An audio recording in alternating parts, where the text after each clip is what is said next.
जरा दो पल के लिए इमेजिन करिए कि आप एक सुनसान जगह पे खड़े हुए होते हैं। वहाँ पे दूर दूर तक कोई नहीं दिख रहा होता है, सिर्फ सुनसान जगह है। और फिर थोड़ी देर के बाद सारी उम्मीद त्याग के आप अकेले चलना शुरू कर देते हैं। कुछ दूर चलने के बाद आपको एक ग्रुप नज़र आता है जो कि उसी सुनसान रास्ते से कुछ लोग आगे जा रहे थे। और आप उन लोग को देखने के बाद जल्दी से उन लोग की भीड़ में शामिल होने के लिए दौड़ पड़ते हैं। फिर आप ये जानने की कोशिश करते हैं कि ये लोग इतनी संख्या में यहाँ पे क्या कर रहे हैं। थोड़ी देर बाद आपको ये पता चलता है ये लोग शमशान घाट की तरफ जा रहे हैं और इनके पास एक अर्थी भी है। और उन लोग के साथ आप भी उस भीड़ का हिस्सा बन जाते हैं। कुछ देर के बाद शमशान घाट जब आता है तो सारे लोग वहाँ पे खड़े हो जाते हैं और जिन लोगों के कंधों पे वो अर्थी थी उसे अर्थी को उठा के नीचे रख दिया जाता है।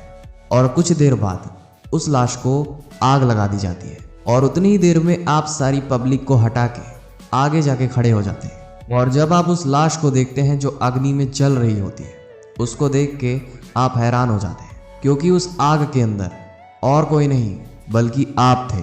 तो जरा आप दो पल के लिए सोच के देखिए, अगर आपके साथ ये हकीकत में हो जाए तो आप पे क्या बीतेगी।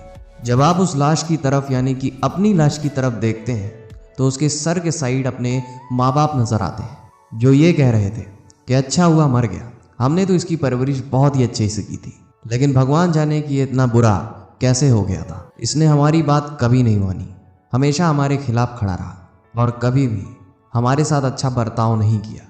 और आपके हाथ के राइट साइड में आपके रिश्तेदार खड़े हुए थे और वे सब भी यही बोल रहे थे कि अच्छा हुआ जो ये मर गया, ये बहुत ही घटिया इंसान था, इन जैसे लोगों के साथ ऐसा ही होना चाहिए।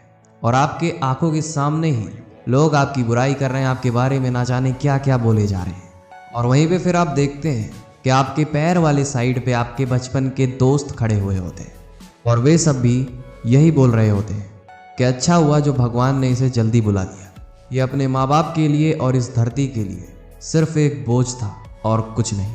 हमें तो शर्म आती है अभी भी इसको अपना दोस्त बताते हुए। फिर आपको आपके लेफ्ट साइड में आपके ऑफिस के लोग, आपके कलीग्स, आपके चाहने वाले दिखते हैं और वे लोग भी आपकी बुराई ही कर रहे थे कि ये एक नंबर का निकम्मा आदमी था, ये बहुत ही घटिया टाइप का इंसान था, ऑफिस में ये कुछ भी काम नहीं किया करता था और जब भी देखो तो लोगों से ठीक से बात भी नहीं करता था और हमारी कंप्लेन हमारे सीनियर्स से किया करता था।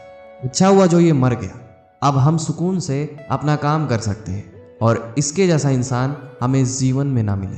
कहा जाए तो साफ कि किसी को भी, जो लोग वहाँ पे मौजूद थे, किसी को भी आपके मरने का 1% भी गम नहीं था, बल्कि सब लोग खुश हो रहे थे कि आपकी मृत्यु हो गई है।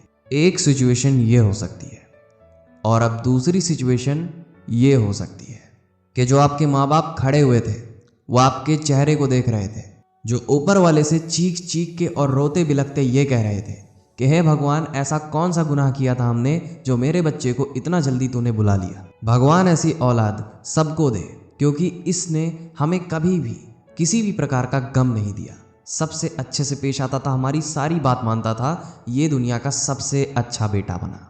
और जितने भी आपके रिश्तेदार, ऑफिस वाले, दोस्त, बचपन के दोस्त, जितने भी लोग वहाँ पे मौजूद थे, सब आपके लिए रो रहे थे और सबको आपका जाने का गम था। दोस्तों, अगर मैं आपसे अब कहता हूँ कि आप इन दोनों सिचुएशन में से किसी एक सिचुएशन को चुनिए तो डेफिनेटली जो दूसरी सिचुएशन मैंने बोली वही बहुत लोग चुनेंगे। लेकिन देखो दोस्त, इस दुनिया का बिटर ट्रूथ है कि चाहे अंबानी हो या एक रोड पे भिखारी, उसे एक ना एक दिन इस दुनिया से जाना ही है।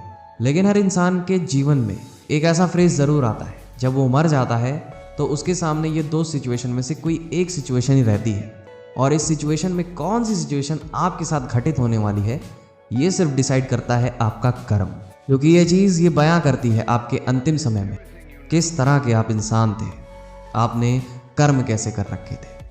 और अगर आपने चुनी है दूसरी सिचुएशन तो आपको लाखों नहीं बल्कि करोड़ों में से अलग बनना पड़ेगा, ताकि जब आपके मौत पे लोग शमशान घाट तक आपको छोड़ने आए तो उन्हें अंदर से आपके जाने का गम होना चाहिए और वो ये कहें कि ये इंसान जो था वो सबसे अलग था। आप आए हैं इस दुनिया में तो आप रोते हुए आए थे, लेकिन अगर आप जाएं तो पूरी दुनिया को रुला के जाएं, ऐसे व्यक्ति बनिए। उम्मीद करते हैं आपको ये कहानी समझ में आई होगी। और अगर आप ऐसी वीडियोस पाना चाहते हैं तो आप इंस्पायरिंग स्टोरी को सब्सक्राइब कर सकते हैं ऐसे और कंटेंट्स पाने के लिए। अभी के लिए गुड बाय।